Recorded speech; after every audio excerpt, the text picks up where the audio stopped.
ఓం శ్రీ పరమాత్మనే నమః. క్రిందటి శ్లోకాలలో ద్రవ్యయజ్ఞము మొదలగు చతుర్విధ యజ్ఞములను సంక్షిప్తముగా వివరించి ఇప్పుడు ప్రాణాయామ రూప యజ్ఞముల గురించి, వివిధ యజ్ఞములను ఆచరించు సాధకుల గురించి శ్రీకృష్ణ పరమాత్మ ఇలా వివరిస్తున్నారు.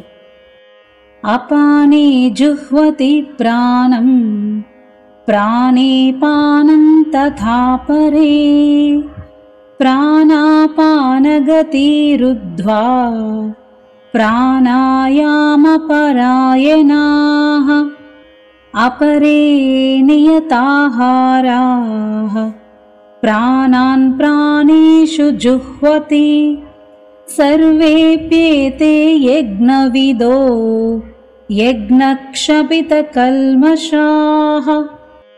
ప్రాణాయామ పరాయణాః అన్నారు.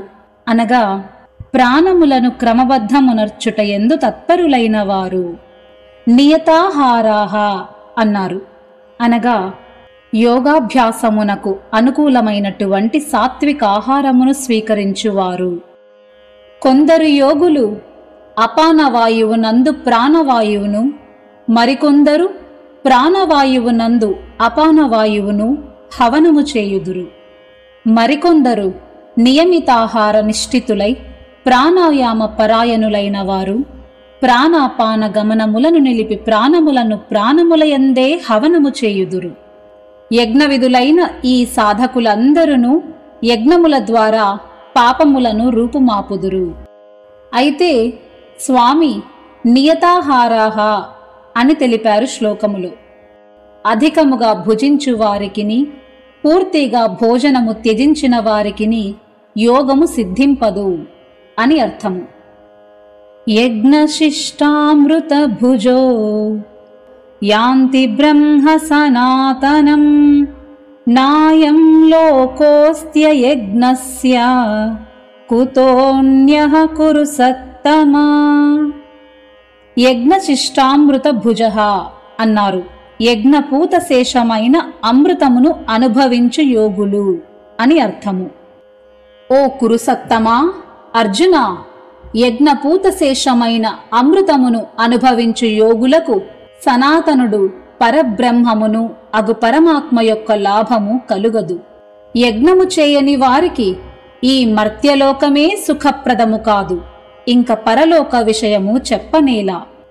అనగా ఈ జ్ఞానాది యజ్ఞములను అనుష్ఠించుట వలన సాధకుల అంతఃకరణములు శుద్ధమై అందు లభించు ప్రసాదరూపమైన ప్రసన్నతయే యజ్ఞశిష్టామృతము.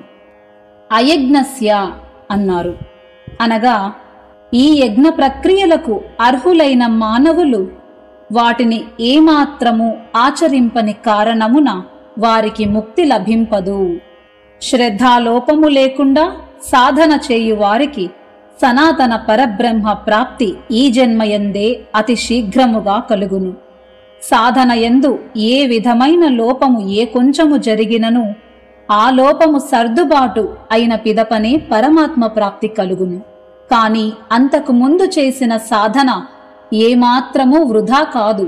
అట్టి సాధకులకు పరమాత్మ ప్రాప్తి తప్పక కలుగును. పరమానంద స్వరూపుడైన పరమాత్మ ప్రాప్తికి ద్వారమైన మానవ శరీరము లభించినను యజ్ఞ కర్మలను చేయని మానవునకు అతని అజ్ఞానము కారణమున సాత్విక సుఖము అనగా నిజమైన సుఖము లభించుటలేదు. మానవ జన్మలో చేసిన పుణ్య పాపకర్మల ఫలములనే ఇతర జన్మలలో అనుభవింపవలసి ఉండును. కావున ఈ మానవ జన్మయందు తన కర్తవ్య కర్మలను ఆచరింపని వాడు ఏ జన్మయందునూ నిజమైన సుఖమును పొందజాలడు. యజ్ఞములు అనగా నిస్వార్థ భావముతో చేయు యుద్ధము, వ్యవసాయము, వాణిజ్యము, గోరక్షాది కర్మలు అన్నియును యజ్ఞములలోని భాగములే. ఈ కర్మలను నడుచు వారికి సనాతన బ్రహ్మ ప్రాప్తి తప్పక కలుగును. ఏవం బహువిధా యజ్ఞా వితతా బ్రహ్మణో ముఖే కర్మజాన్ విద్ధి తాన్ సర్వాన్ ఏవం జ్ఞాత్వా విమోక్షసే. ఈ ప్రకారముగనే ఇంకను బహువిధములైన యజ్ఞములు వేదములలో విస్తృతముగా వివరింపబడినవి. ఈ యజ్ఞములనన్నింటినీ త్రికరణ శుద్ధిగా ఆచరించినప్పుడే అవి సుసంపన్నములగునని తెలుసుకొనుము. ఇట్లు ఈ కర్మతత్వమును తెలుసుకొని అనుష్ఠించుట వలన నీవు కర్మబంధముల నుండి సర్వదా విముక్తుడవయ్యదవు అని స్వామి వివరిస్తున్నారు. జై శ్రీరామ్. స్వస్తి.